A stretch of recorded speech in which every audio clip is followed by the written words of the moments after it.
오늘 제목이 말씀만이 마음을 새롭게 한다입니다.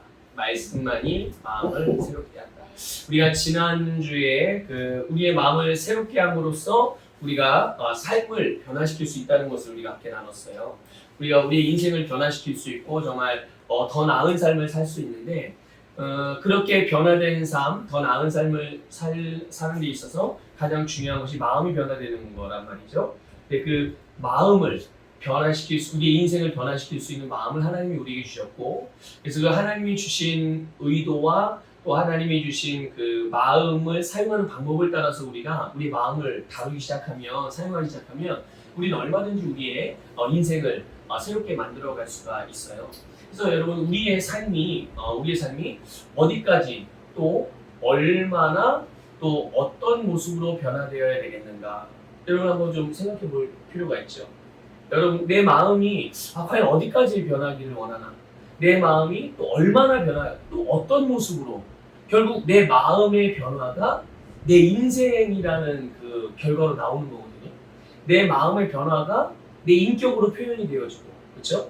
내 마음의 변화가 나의 태도로 나타나게 되고, 내 마음의 변화가 결국은 지금 현재에 사람들이 나를 바라보면서 나를 평가라고 하긴 좀 그렇고, 나에 대해 사람들이 의식할 때, 강태욱은 이런 사람이구나, 김현수는 이런 사람이구나, 조인환 이런 사람이구나, 이 자리 없죠, 우리 강수는 이런 사람이구나. 네, 그 다른 사람들이 나를 볼 때, 저 사람은 이런 사람이야라고 말할 수 있는 그런 모습이 되는 거죠. 바로 우리의 마음이 어떠하냐에 따라서 그렇게 되는 거예요. 그렇다면 나는 그럼 내 삶이 어디까지 또 얼마나 어떻게 변화되기를 원하는가? 그런데 우리가 이제 하나님의 말씀인 성경을 보게 되면 내가 얼마나 어디까지 어떤 모습으로 변화돼야 되겠는가? 그래서 물론 사람마다 그냥 생각하기만 하면 아마 다 다를 수 있을 거예요. 그런데 우리가 말씀을 통해서 바라보게 되면 하나님께서 우리에게 계획하신 삶을 살기까지 변화되어야 되겠죠. 하나님이 나에게 계획하신 삶, 나에게 뜻하시는 그런 모습, 그 계획, 하나님의 뜻, 그런 삶을 살기까지, 다른 표현을 한다면 예수 그리스도의 장성한 분량에 이르는 충만한 데까지, 거기까지 우리가 변화되는 것이 우리가 바라봐야 되는 나의 변화의 어떤 목표, 표대라고 말할 수 있겠고요. 이걸 또 다른 말로 표현하면 나를 향한 최고의 부르심에까지 우리가 변화되어야 되는 거, 우리가 바라봐야 될 모습인 거예요. 우리가 나아가야 할 방향이기도 하고 표대이기도 하고요. 근데 이거를 가능하게 하는 것이 바로 우리의 마음이라는 거죠. 내 인생이 정말 하나님이 나를 향해 계획하신 거기까지 사는 그런 내 인생이 되는 데 있어서 이걸 가능하게, 내 인생이 그런 인생을 살도록 가능하게 하는 게 바로 우리의 마음에 달려있다는 것을 우리가 이제 지난주에 함께 나눴던 부분이고, 그래서 내가 돈을 아무리 많이 가진다고 해서 또 우리가 세상적으로 유명한 명성을 얻는다고 해서, 그래서 우리가 각자 서로 다른 분야에서 일을 하고 또 각자 다른 재능을 가지고 살아가고 있지만 어쨌든 우리의 분야에서 가장 최고가 되고 전문가가 되는 것을 향해서 우리가 계속 달려가고 있는데, 설령 만약에 내가 있는 분야에서 탑이 됐다고 하더라도 그 탑이 되는 많은 사람의 주목을 받죠. 많은 사람의 관심을 받고. 그런데 그렇다고 해가지고 내 인생이 달라지느냐, 바뀌느냐, 내 마음이 달라지느냐, 그건 아니란 말이죠. 세상에서 최고의 권력이나 명예를 얻거나 아니면 세상적인 기준으로서의 성공, 세상에서 말하는 성공을 이룬다고 해서, 또는 이 세상의 기준에 내 삶이 부합한다고 해서 우리의 인생이 하나님이 나를 향하여 계획하신 그런 계획을 이룰 수 있는 것이 아니라는 거예요. 우리의 마음이 새롭게 될 때 내 인생은 하나님께서 나를 향해 계획하신 그 계획대로 살아갈 수가 있게 되고 그만큼 변화될 수가 있는 거죠. 결국 우리 마음을 새롭게 함으로써 내 인생, 그리고 내 인생의 장, 나의 세상, 나의 상황, 나의 환경을 변화시킬 수가 있는 거예요.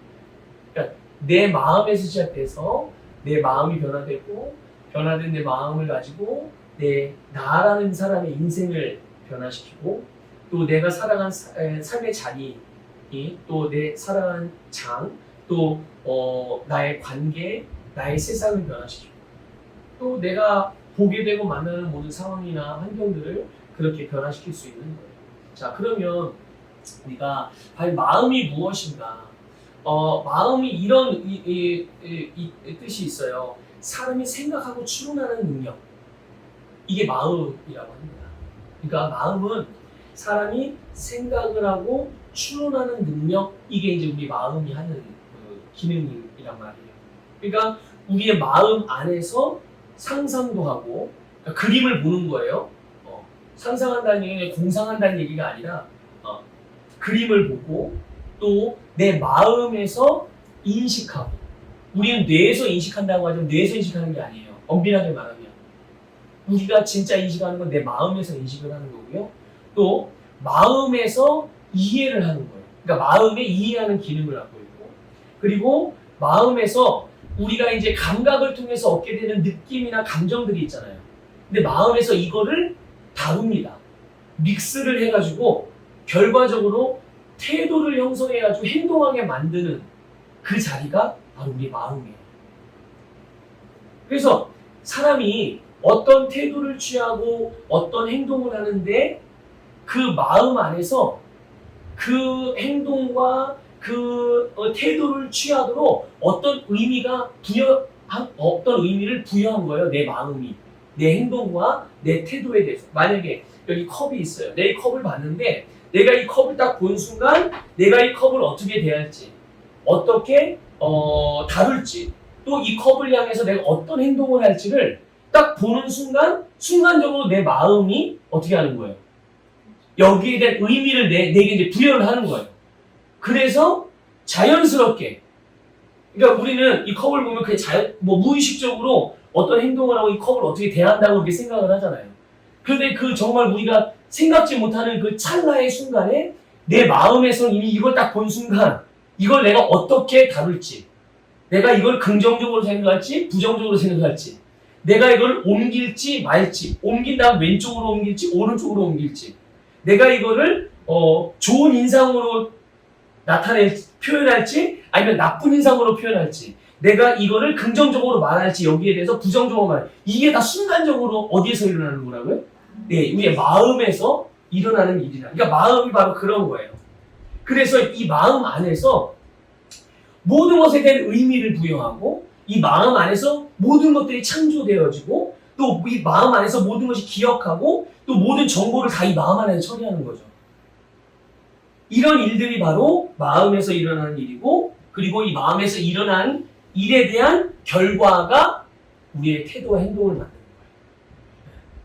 그러니까 결국 그 사람이 하는 말, 어떤 사람이 갖는 어떤 일반적인 태도도 있잖아요. 사람을 대하는 태도, 하나님의 말씀을 대하는 태도, 또 아니면은 다른 사람들의 말을 대하는 태도, 어떤 행동을 하고 반응하는, 또 TV나 뉴스를 들으면서 유튜브를 보면서 반응하는 어떤 반응들, 또 그 사람이 어떤 행동을 할 때 어떤 상황에서 이런 행동을 하고, 똑같은 상황인데 A라는 사람, B라는 사람이 행동을 다르게 해.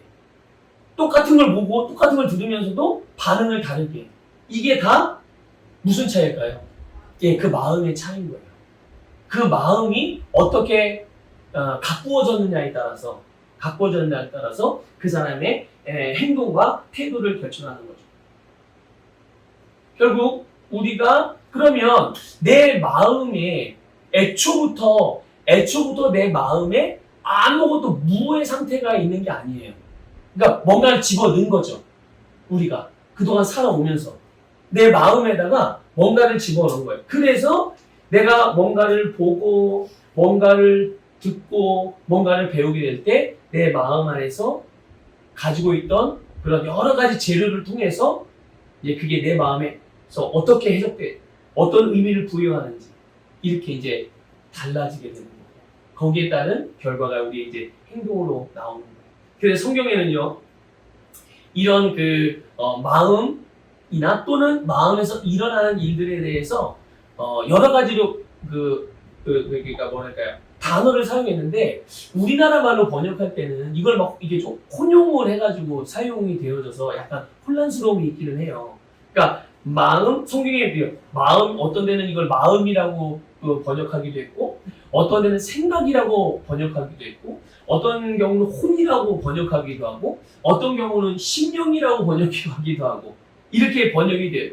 근데 다 동의어처럼 그렇게 번역이 됐거든요. 다 똑같은 의미인 것처럼. 근데 사실은 그 의미가 완전히 똑같은 건 아니거든요. 심령과 마음은 또 달라요. 혼과 마음? 이것도 다르고. 심령과 영과 혼? 이거 다른 건지 확실하게 아시죠, 여러분들? 영과 혼이 다르. 그런 것처럼 이 마음과 또 내 영이 다르고 또 마음과 생각이 또 다른 거거든요. 근데 이게 이제 한국말로 번역될 때 조금 혼용이 되어져서 좀 이렇게 하나하나 뭐 굳이 그냥 이게 그냥 마음 안에서 우리의 심령 안에서 마음 안에서 이것들이 잘 이해가 되면 뭐 문제가 없는데 그러나 뭐 이게 꼭 이게 설명을 해야 된다든지 어떤 개념을 정리할 필요가 있을 때라면 조금 혼란스러울 수도 있죠. 혼동이 될 수도 있는 거예요. 어쨌든 뭐 이제 지금은 그거를 다 하나하나 설명하는 것 시간은 아니기 때문에 나중에 마음에 대해서만 좀 말씀을 드릴 거예요. 근데 성경은 이제 겉사람과 속사람에 대해서 말씀하고 있는 부분이 있어요. 겉사람과 속사람. 이게 고린도후서 4장 16절에 나오거든요. 그러니까 겉사람, 속사람. 겉사람은 뭘까? 이건 분명히 알죠. 겉사람은 뭘 보고 겉사람이라고 그러죠? 몸을 말하는 몸이 겉사람이에요. 몸. 말 그대로 정말 육신이. 그래서 이 겉사람은요. 몸은 이 몸의 육체의 오감을 통해서만 세상으로부터 정보를 받습니다. 보고, 듣고, 맛보고, 냄새 맡고, 이 촉각을 느끼고, 여기 이것을 통해서 이 5가지 감각을 통해서 몸은 세상으로부터 다 정보를 이제 듣는 거예요. 이게 아니면 이 몸은 정보를 얻을 수가 없어요. 이 오감을 통해서만 몸은 이 겉사람은 정보를 얻게 됩니다. 자, 그런데 속사람은 뭐냐면 이제 성경에서 말하는 속사람은 영과 혼을 같이 합쳐서 속사람이라고 말하는 거예요. 우리가 새로운 피조물의 계시 안에서 하는 고백이죠. 내가 누구죠? 나는 영이고 영인 내가 뭘 가지고 있어요? 혼을 가지고 혼의 기능 중에 하나가 뭐냐면 의식하는 거예요. 의식하는 거예요. 그래서 영에는 감각이 없잖아요. 근데 영이 감각처럼 느껴질 수 있는 거는 바로 우리 혼이 가지고 있는 기능을 통해서 나타나기 때문에 그래서 내가 뭔가 영적인 것도 이렇게 느낀다라는 표현을 할 수가 있는 거예요. 영 자체는 우리 감각으로 느낄 수 없거든요. 그런데 내가 영을 느끼는 건 혼이 영적으로 기능하는 쪽으로 기울어지게 되면 영의 다스림을 받게 되면 혼이 가지고 있는 우리가 인식하게 되고 느끼게 되는 그런 기능이 있잖아요. 우리 혼에는. 그게 이제 영적으로 영과 함께 같이 기능을 하게 되면 영적인 것들을 느낄 수 있게 되는 거예요. 자, 어쨌든 그 고린도후서 4장 16절에 겉사람, 속사람이라고 말할 때 이 속사람은 혼과 영을 같이 이렇게 합쳐서 표현한 그런 표현이에요. 그런데 이 사람의 영과 혼이 속사람이라고 하는데 육의 눈으로는 보이지 않아요. 여러분 영과 혼이 육의 눈으로 보여요? 우리 속사람이? 육신의 눈으로 보이지 않아요. 그런데 영적인 존재로서 우리의 몸 안에 살고 있는 그렇죠? 겉사람 안에 살고 있는 진짜 사람, 거듭난 내가 바로 속사람이라는 거예요. 거듭난 나. 그런데 우리의 이 거듭난 영이 영적인 감각을 포함해서 하나님께 주신 모든 것들이 우리 안에 다 들어있는데 내 안에 다 들어있어요. 근데 이게 이제 혼과 마음을 통해서 우리의 삶에 나타나게 되는 거예요. 이런 거라고 할 수 있어요. 영과 혼 사이에서 그러니까 이 마음은 혼 안에 들어있는 부분이거든요. 이게 따지고 보면 엄밀하게 말하면 혼 안에 들어있는 부분인데 영과 혼 사이에서 문이라고 표현할 수 있을까요? 문? 열고 닫을 수 있는 문. 그래서 영적으로 내 마음을 영적으로 열면 내 혼이 영적으로 기능하게 영의 것들을 다 받아들이게 되고 그래서 그 문을 내 마음을 얼만큼 여느냐에 따라서 내 혼이 정말 잘 영의 다스림을 받기도 하지만 그 문을 아예 안 열어버리면 영이 아무리 우리에게 신호를 보내도 영이 아무리 우리의 혼에게 영향을 주기 위해서 우리 새롭게 하려고 해도 결국 마음을 열어놓지 않으면 결국 내 혼이 변화가 일어날 수가 없는 거죠. 그렇게 좀 비유할 수 있을 것 같아요. 그리고 어쨌든 우리 심령, 영 안에 있는 하나님이 주신 것들이 혼과 마음을 통해서 이제 우리의 삶에 나타나는 거거든요. 근데 우리의 마음이 결국은 내 영과 몸을 연결하는 거예요. 내 몸과요. 그러니까 여러분, 영과 혼은 전혀 다른 거잖아요, 종류가. 근데 영적인 것이 우리의 몸으로서 나타나게 돼요. 영과 몸은 완전히 다른 건데, 영적인 것들이, 영 안에 있는 것들이 몸으로 나타나요. 그거를 우리가 그냥 일반적으로 늘 신앙생활하면 사용하던 말대로 하나님이 응답하셨단 말이랑 똑같은 거예요. 하나님이 응답하셨어요. 근데 응답하시면 어떻게 되는 거예요? 그게 우리의 삶에서 나타나는 거예요. 분명히 하나님의 역사하심은 영적인 거예요. 눈에 보이는 게 아니에요. 그런데 우리의 몸이 만질 수 있도록, 우리의 몸이, 우리 육신의 오감이 그 정보를 가지고서 이게 나타났네? 이루어졌네? 이거를 알 수 있도록 나타나게 되는 거예요. 영적인 건데 어떻게 영적인 게 물리적인 걸로 나타날 수 있겠어요? 이 가교의 역할을 하는 게 바로 마음이라는 거예요. 우리의 마음. 그러니까 내 마음이 어떠하냐에 따라서 하나님이 내 영 안에, 즉 거듭난 내 영 안에 주신 것들이 우리의 삶에서 우리의 몸으로서 우리의 몸이 알 수 있도록, 몸이 경험할 수 있도록 얼만큼 나타나게 하는 것인지를 우리가 배울 수가 있는 것이죠. 그러니까 내 마음이 어떠하냐에 따라서 내 영에 있는 것들이 우리의 몸에 어떻게 나타나냐, 이게 좌우되는 거예요. 그래서 마음은 우리 혼의 중심부라고 말할 수 있어요. 그래서 우리는 마음으로 보고 듣고 느낄 수가 있는 거죠. 그리고 상상해요.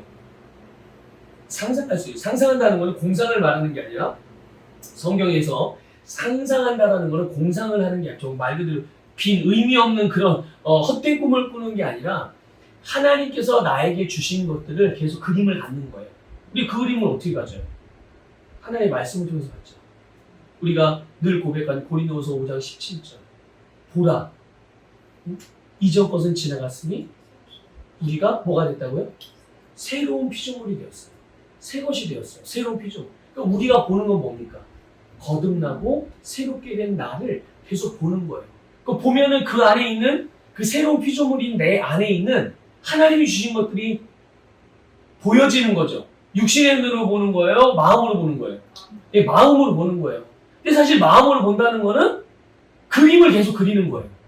내가 하나님의 말씀을 통해서 본 대로 우리의 영 안에 하나님의 나라의 유업, 하나님의 유업들이 내 것으로 주어졌어요. 여러분, 그거를 어떻게 육신의 눈으로 봐요, 못 봐요? 못 보죠. 하지만 우리 마음의 눈으로 봐요. 여러분, 얼마만큼 보이세요? 그 보는 만큼이, 내가 보는 만큼이, 내가 상상하는 만큼이, 내가 바라보는 이미지만큼이 바로 내가 취할 수 있는 분량인 거예요. 내가 가져갈 수 있는 분량인 거예요. 근데 내가 그냥 아무렇게나 막 그리는 게 아니라 뭘 통해서 그걸 볼 수 있는 거예요. 그러니까 말씀을 통해서 내가 보여지는 만큼이, 근데 이거는 하나님의 것을 우리가 증명할 수 있어요? 하나님의 유업을. 증명이 안 되거든요? 근데 말씀을 통하면 내가 볼 수 있는 지경이 있죠. 볼 수 있는 분량이 있어요. 근데 이 볼 수 있는 분량이 점점 어떻게 될까요? 계속 확장이 되어져요. 내가 보면 볼수록 성령님이 내 안에서 계속 계시가 일어나니까, 계시해 주시니까 하나님의 그 나를 위해서 하나님이 주신, 하나님이 나에게 정말 그 유업으로 주신, 유산으로 주신 것들이 점점 확장. 이렇게 표현될, 어떤 사람은 그래서 전통적으로 신앙생활하는 그렇게 표현하죠. 하나님이 나에게 날마다 더 주셔. 그쵸? 더 주신다고 표현하는. 근데 사실 더 주는 게 아니에요. 하나님은 우리에게 모든 것을 주셨지만 그 성령님의 계시를 통해 내가 계속 말씀을 통해 그것을 바라보고 있으니까 하나님 나에게 주신 것들에 대한 뭐라고 할까, 이게 사각지대가 없이 계속 이 사각지대가 처음에는 이렇게 있다가, 우리 그 블랙박스 계속 발달하잖아요. 옛날에는 블랙박스가 전면만 보였잖아요. 근데 이제 점점 어떻게 돼요? 점점 진보하고 발전해서 처음부터 이렇게 확 360도 보이는 게 아니라 지금 360도 보잖아요. 지금은 360도가 다 보이게, 좀 비싸서 그렇지. 360도가 다 보일 수 있는 그런 블랙박스도 있단 말이에요. 그런 카메라들이 있고. 근데 처음부터 그게 단번에 그렇게 된 게 아니에요. 기술이 발전하면서 처음엔 전면만 볼 수 있었지만 그 다음에는 약간 넓어지고, 그 다음 또 버전은 그래서 그 다음 버전은 이제 완전히 180도를 볼 수 있고, 근데 그 다음 버전은 270도가 보여지고 그 다음 버전은 360도가 볼 수 있는 이런 것처럼 하나님은 우리에게 모든 것을 주셨죠. 하나님의 나라의 것, 하나님의 것을 나에게 유산으로 다 줬는데 내가 볼 수 있는 영적 마음의 눈이 계속 광야 시각이 되는 거예요. 점점 넓어지는 그런 거죠. 그러니까 결국 우리의 이 마음으로서 이 하나님이 주신 하나님 새로운 피조물에 대한 계시 안에서 주신 아름다운 것들, 예수님을 통해 주신 것들을 보고 그리고 그거를 우리의 마음에서 어떻게 해요? 해석하게 되는 거예요. 마음에서 이게 내 것인가? 목사님의 것인가? 이게 우리 교회 것인가? 아니면 남의 교회 것인가? 이게 나의 가정을 위한 것인가? 아니면 나하고 상관없는 것인가? 이게 지금 나에게 주시는 것인가? 아니면 장차 앞으로 20년, 30년 뒤 아니면 죽어서 주실 것인가? 이런 것에 대한 해석이 다 어디서 이루어져요? 내 마음에서 이루어집니다. 마음에서. 그런데 하나님이 우리에게 주신 말씀은 어떤 말씀은 정말 말 그대로 예언적인 말씀으로서 앞으로 나에게 일어날 일에 대하여 계시해 주시는 경우도 많이 있어요. 그런데 중요한 건 뭐냐면 아무리 그 내용이 우리 앞으로의 5년 뒤, 아니 한 달 뒤, 아니 1년 뒤, 뭐 3년, 5년, 10년, 20년, 30년 뒤에 대한 말씀이라 할지라도 그 말씀을 지금 나에게 주시는 이유는 바로 그 말씀을 나에게 지금 받으라는 거예요. 항상 하나님이 나에게 주시는 말씀을 주실 때는 그 말씀은 항상 나에게 현재 지금 여기서 받으라고 주시는 말씀이에요. 그 내용이 앞으로 나의 미래적인 어떤 예언적인 말씀이 내용이라 할지라도 지금 받아야지 되는 말씀이라는 얘기예요. 근데 어쨌든 그런데 이런 것에 대한 모든 해석이 우리의 마음에서 이루어지는 결국 의식하고 생각하고 사고방식의 자리가 우리의 마음이다. 그러니까 내 마음에 아니 영적인 것들을 넣는다든지 육적인 것들을 넣는다든지 할 때 그 정보를 받아서 이제 그것을 어떻게 처리할지는 우리 마음에서 다 결정이 되는 거예요. 그리고 그 결정이 곧 그 사람의 성품이 되고 사고방식이 되고 태도가 되고 행동이 되게 하는 거죠. 여러분 그렇다면 여러분 생각해보세요. 여러분도 우리의 마음에다가 영적인 것들을 넣으시겠어요? 육적인 것들을 넣으시겠어요? 세상적인 것들을 넣으시겠어요? 영적인 것들을 넣으셔야 해요. 영적인 것들. 육적인 것들도 유익한 게 많이 있죠. 성경도 그걸 부정하지 않았어요. 우리의 육체의 연습. 육체 연습이라는 말은 뭐냐면 운동한다는 거예요. 여러분 운동하시죠? 여러분 운동하는 거, 운동 안 해요? 자, 운동하는 거가 우리의 몸에 유익해요, 유익하지 않아요? 분명히 성경도 육체의 연습하는 거, 육체의 엑서사이즈, 육체가 트레이닝 하는 거는 분명히 유익하다고 말씀하고 있어요. 근데 그 유익이 순간적이고 찰나적이라는 거예요. 잠깐. 근데 그 잠깐이 얼만큼이 잠깐인 거예요? 우리가 이 세상에 사는 동안 그러니까 여러분 그걸 늘 항상 잊지 마세요.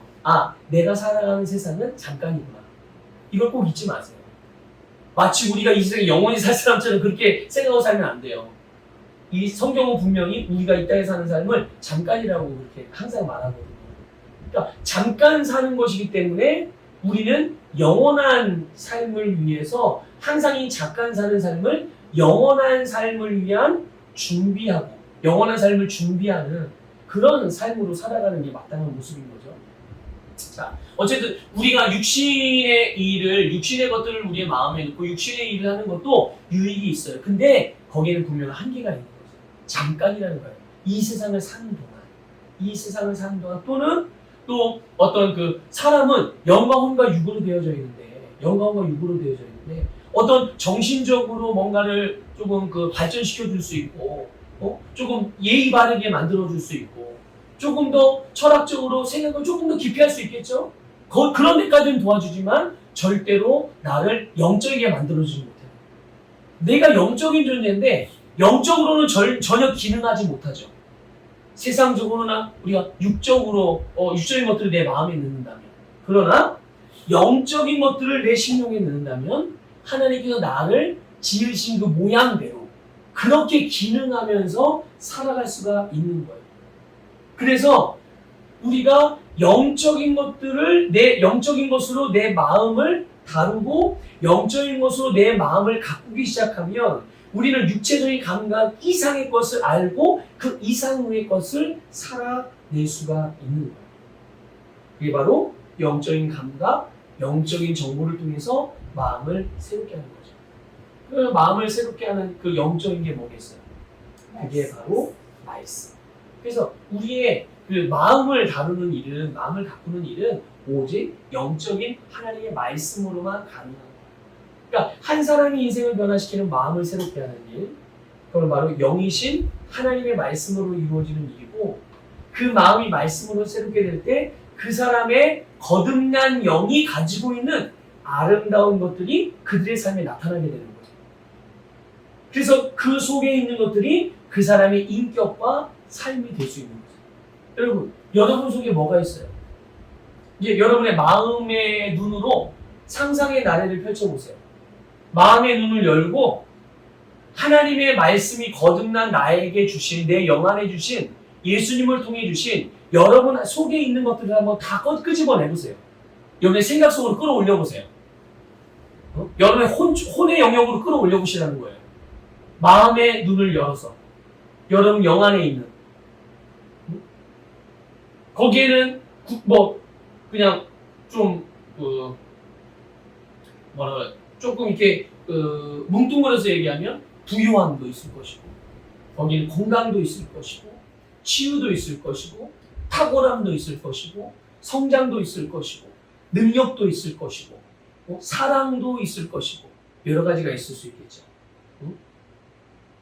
그런데 이제 그 내 영 안에 있는 것들이 나의 인격이 되고 나의 삶이 될 수 있게 만드는 거예요. 이게 하나님의 말씀을 통해서 내 마음을 가꾸게 될 때 내 영 안에 들어있는 것들로 말미암아 내 삶이 되게 할 수 있는 비결인 거예요. 그러니까 우리는 구호로 외치면서 막 늘 고백하면서 내 영 안에는 나는 풍성합니다. 나는 승리하는 자입니다. 아무리 외쳐도 그게 내 인격과 실제적인 삶이 안 되면 그건 별로 크게 의미가 없는 거예요. 내가 뭔가 지금 잘못 기능하고 있는 거죠. 그러니까 말만 하고 있는 거지 그게 내 인격이 되거나 삶이 되지 못하고 있는 거예요. 근데 그게 어떻게 해서는 그게 가능해질 수 있겠어요? 결국 우리의 마음이 말씀으로 다루어질 때, 가꾸어질 때, 그러니까 우리가 좀 집중하고 다뤄야 될 부분이 있다면, 영적인 성장을 다뤄야 될 부분이 있다면 우리의 마음을 다루는 일이. 근데 마음은 사람의 교훈이나 이런 걸로 다뤄지는 게 아니라 말씀으로 다루어져요. 여러분 우리가 아까 읽은 우리 히브리서 4장 12절에 보게 되면 말씀이 혼과 영을 쪼갠다고 그랬어요. 그렇죠? 이 말씀에 보면 너무나도 너무 예리해가지고 혼과 영을 쪼개고 관절과 골수를 쪼갠대요. 이게 무슨 말이에요? 혼과 영을 구별하고 분리한다는 뜻이에요. 뭐가 영이고 뭐가 혼인지, 뭐가 영적인 생각이고 뭐가 혼적인 생각인지, 그리고 뭐가 육적인 생각인지. 그러니까 영과 혼과 육을 다 어떻게 한다는 거예요? 다 분리하고 구분해낸다는 거죠. 그러니까 우리가 말씀을 통해서 우리를 보게 되면 진짜 나를 발견하게 되는 거예요. 영인 나, 혼과 몸으로서의 내가 아니라 진짜 나인 영인 나를 발견하게 하고, 그리고 그렇게 되니까 정말 영으로서 살아가는 내가, 영적인 존재인 내가 나의 삶의 질, 나의 삶의 수준을 완전히 다른 차원으로 발전시켜 줄 수 있는 거예요. 뭐가요? 말씀이. 네, 말씀. 그래서 내 거듭난 영이 아까 이제 잠깐 여러분들에게 비췄지만 내 거듭난 영이 내 몸에 온전히 반영돼서 나타나는, 내 영이 내 몸에 완전히 반영돼서 나타나는, 그래서 거듭난 영이 내 몸을 완전히 소유하고 다스리는, 네. 그게 바로 우리의 마음을 통해서 이루어지는 일이다 라는 거. 네. 네, 여러분 그래서 여러분 한번 좀 그런 거는 좀 생각해 보면 좋을 것 같아요. 만약에 이제 예를 들면 우리 이제 시흥 제작교회, 시흥 제작교회에 대한 여러분의 마음은 어떤 마음입니까? 우리 시흥 제작교회에 대하여 여러분 어떤 마음을 갖고 계세요? 이 시흥 제작교회를 대하는 여러분의 태도는 어떤 태도세요? 이 시흥 제작교회를 향한 여러분의 이 시흥 제작교회를 통한 이 시흥 제작교회 안에서 행동하는 또 이 시흥 제작교회를 위해서 행동하는 여러분의 행동들은 어떠한 행동이고? 그걸 생각해 보세요. 그러니까 우리가 그냥 내 마음을 잘 말씀으로 가꿔야 되는구나. 근데 우리는 이렇게 그냥 추상적으로 생각할 수 있겠지만 내 마음 하나하나가 내가 보는 거, 내가 만지는 거, 내가 하는 일, 내가 만나는 사람, 내가 속해 있는 공동체, 하나님이 나에게 주신 사명, 이 안에서 다 적용되는 거거든요. 그러니까 그 하나하나에 내가 다 그 부분을 적용시키는 거예요. 적용시키는 겁니다. 내 마음 안에서 지금 나는 우리 시흥 제작교회를 어떻게 해석하고 있지? 하나님은 시흥 제작교회를 어떻게 보고 있나? 하나님은 이 시흥 제작교회를 어떻게 하기를 원하신가? 그러면 나는 그 주님께서 의도하고 계획하신 대로 내 마음이 그거를 그림을 그리고 있는가? 그렇게 상상하고 있는가? 지금 그런 그림을 보고 있는가? 그래서 내 마음을 거기다 함께 모으고 있는가? 내가 그렇게 그런 태도를 가지고 있는가? 내가 그렇게 정말 하나님께서 이 시흥 제작교회를 이끄시는 것처럼 내가 그렇게 행동하고 있는가? 또 마찬가지로 시흥 제작교회뿐만 아니라 여러분의 회사라든지 여러분의 직장이라든지 여러분의 사업장이라든지 또 여러분이 만나는 사람들에 대해서도 그렇고요. 그렇죠? 또 여러분의 재능에 대해서도 그렇고 하나님께서 여러분에게 하라고 하시는 사명에 대해서도 그렇고 거기에 대해서 나는 그러면 내 마음을 가지고 그것을 어떤 태도를 가지고 있고 그것에 대하여 또 그것을 내가 어떻게 지금 다루어가고 있고 내가 그것에 대해 어떻게 해석하고 있으며 그것을 위해서 나 어떤 행동을 하고 있는지 이런 부분들을 하나하나 그래서 여러분 내 마음이 나를 다스려야 하는 거예요. 그래서 내 마음의 다스림을 통해서 내 영 안에 있는 것들이 내가 속해 있는 곳, 내가 하는 일 또 하여튼 나와 관계된 모든 것들 안에서 바로 내 영 안에 있는 것들이 거기에 다 스며들고 나타나고 흘러갈 수 있도록. 그래서 여러분 거듭난 우리의 영이 몸을 다스릴 수 있게 하십시오. 몸이 영을 다스려서는 안 돼요. 몸의 감각이 내 어떤 혼적인 느낌이나 감정이 내 인생을 다스리게 만들면 안 됩니다. 거기에 내주시면 안 돼요. 반드시 거듭난 영이 여러분의 혼과 또 여러분의 몸을 다스려야만 정말 우리가 진짜 나다운 삶을 살 수 있고 가장 행복한 삶을 살 수 있고 능력 있는 삶을 살 수 있습니다. 그래서 우리가 지난주에 나눴던 말씀에서 봤듯이 그래서 우리는 세상을 닮아가지 않고 그들과 같은 방식으로 생각하거나 행동하거나 그들의 기준으로 우리는 살아가지 않습니다. 그들의 기준이 나의 기준으로 되지 않게 하셔야 해요. 우리의 기준은 오직 하나님의 말씀이고 그 말씀이 내 마음을 변화시키는 그 변화를 통해서 내 영 안에 하나님이 거듭난 내 영 안에 주신 모든 것들이 우리의 모든 삶에 반영되고 나타나고 그것이 내 인격이 되고 내 정말 인생이 될 수 있게 그런 우리 모두가 되기를 주님의 이름으로 축복합니다.